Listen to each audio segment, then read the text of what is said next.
By the time the royal gala of 2025 arrived, the entire palace felt like a ticking clock ready to explode. The world thought it was going to be another glossy celebration. Champagne, music, jewels, and perfect smiles. But inside those ancient walls, tension had been brewing for weeks, and everyone sensed that something massive was about to go down. Servants whispered it in hallways, reporters felt it in their bones, and even the guests arriving in glittering limousines could feel that heavy stillness in the air. At the center of it all was one necklace, Queen Elizabeth's legendary 4-strand pearl heirloom. It wasn't just jewelry, it was history, power, and silent proof of who truly belonged on the throne. King Charles had promised it to Camilla months earlier. To her, that promise meant everything. It wasn't about pearls or prestige, it was about finally stepping out of the long shadow of the late queen, the ghost who had always towered over her. In private, Charles had told her softly, "You'll be the soul of this year's gala." Those words rewired something inside her. From that day forward, she acted not as a consort, but as a queen crowned in waiting.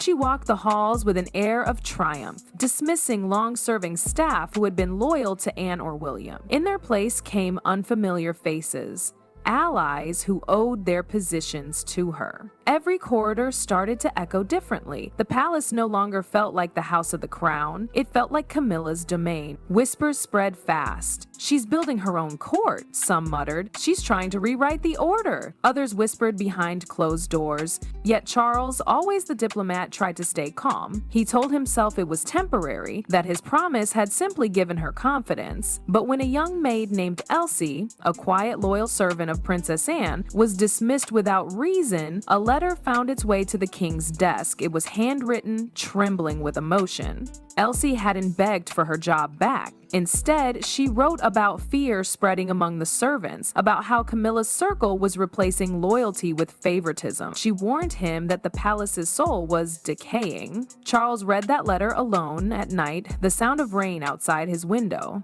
By the time he finished, his expression had changed from surprise to disappointment, and finally to something close to heartbreak. The next morning, he walked down the corridor with that same letter crushed in his hand. When he reached Camilla's chambers, he didn't knock. The door flew open. She looked up from a table cluttered with gala plans and smiled faintly, the kind of smile people use when they think they've already won. "You dismissed Elsie," Charles said coldly. Camilla didn't flinch. "A servant, Charles? Is that what this is about? We're preparing for the most important night of the year, and you come to me over a maid?" He laid the letter before her. "Read it. This isn't just about one person. It's about what this palace is turning into under your hand." Her tone sharpened. "You promised me. You said I'd be the heart of the gala, that I would wear Elizabeth's necklace before the world. I can't do that surrounded by people who despise me." Charles' jaw tightened. "You mistake respect for submission. The crown doesn't rule through fear." Camilla's eyes flashed with old wounds.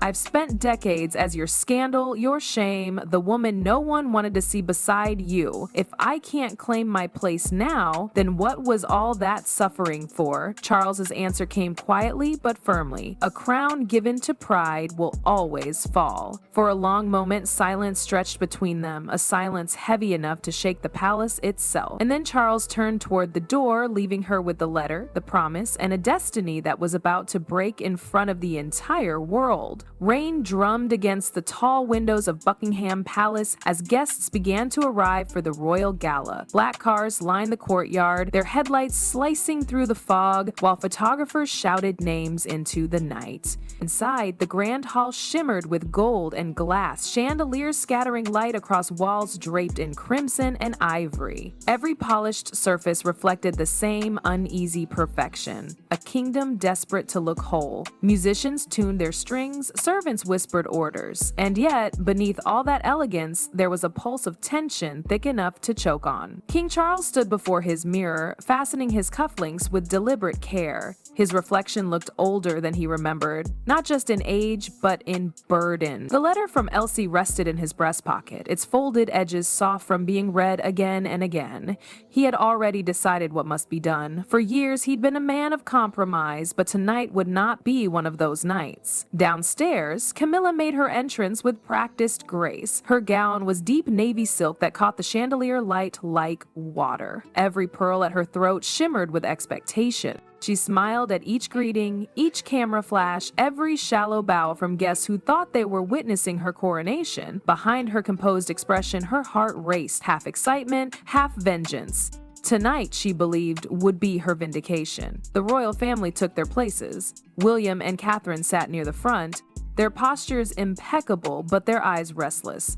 Princess Anne remained statuesque, her quiet strength like marble among glass. The orchestra's overture swelled as the king entered. The applause was thunderous. Cameras flashed like lightning, freezing his solemn face in bursts of white light. When the music faded, Charles stepped onto the dais and raised his hand. His voice was calm but commanding, the kind that silenced a room without force. "Ladies and gentlemen," he began, "tonight we gather not only to honor our history, but to define the integrity of our future."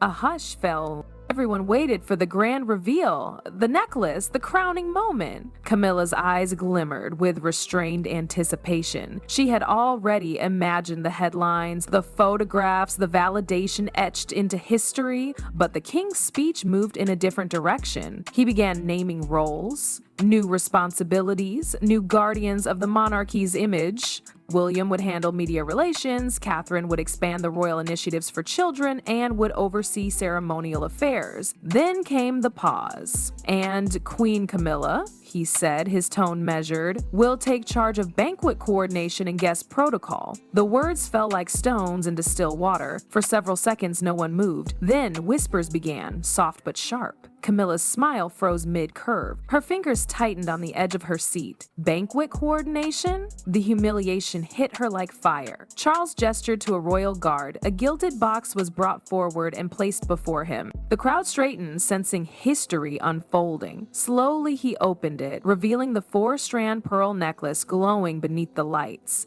Gasps rippled through the hall. "This piece," Charles said, "was once worn by my late mother. It represents devotion and restraint, the virtues that preserve the monarchy even when tested by vanity or ambition." His eyes turned toward Anne.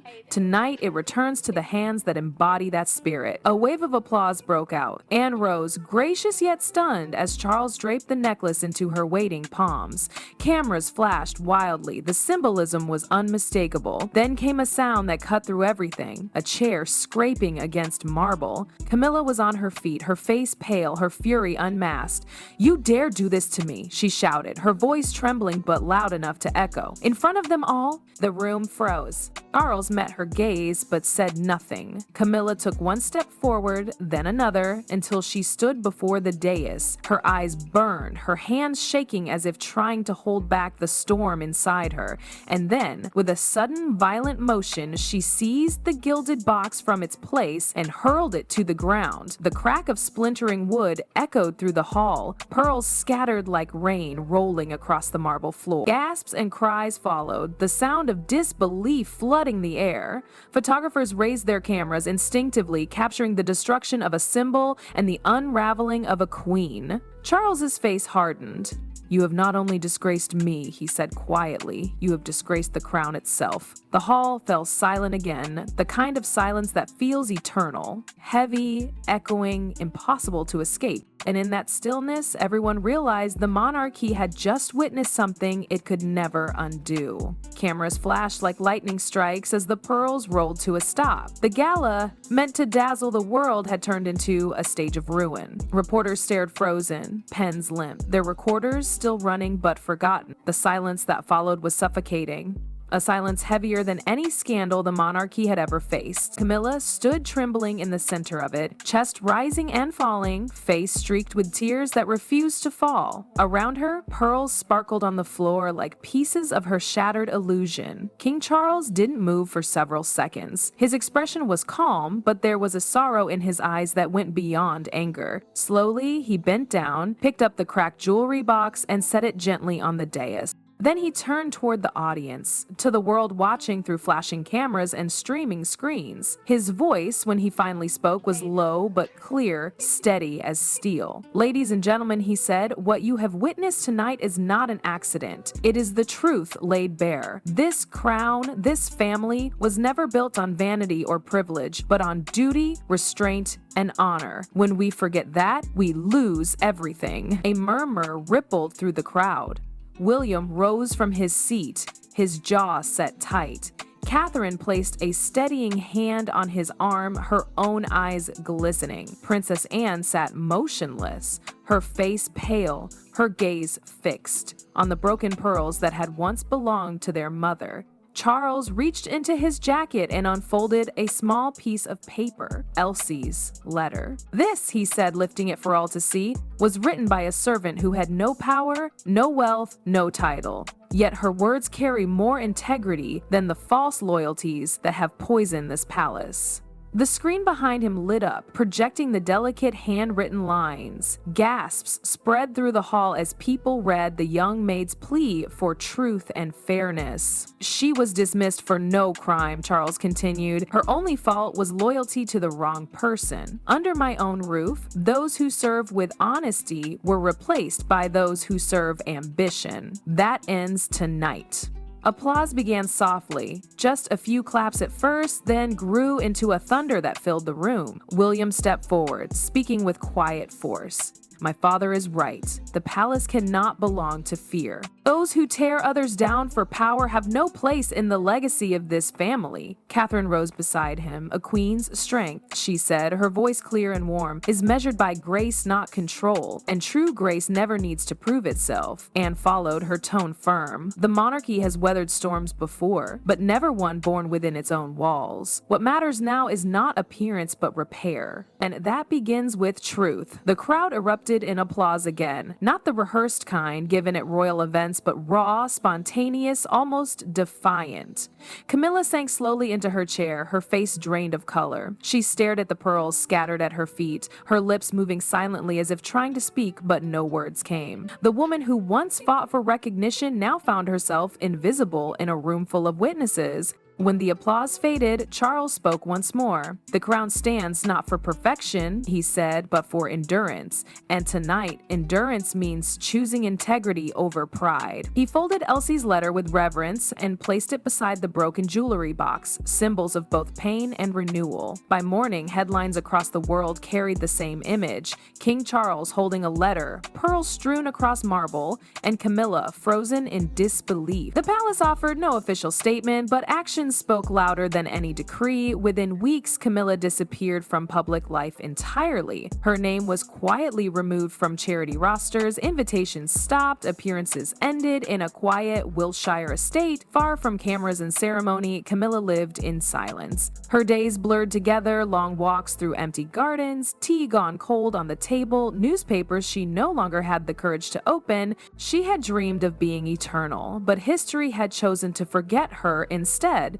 Meanwhile, the monarchy found new footing. The image of Charles standing before the crowd, letter in hand, became a symbol of redemption. William's leadership grew, Catherine's compassion flourished, and Anne's steadfast honor bound the family together once more. And somewhere in that same palace, a young maid named Elsie folded fresh linens under golden light, unaware that her small act of honesty had saved the very house she served.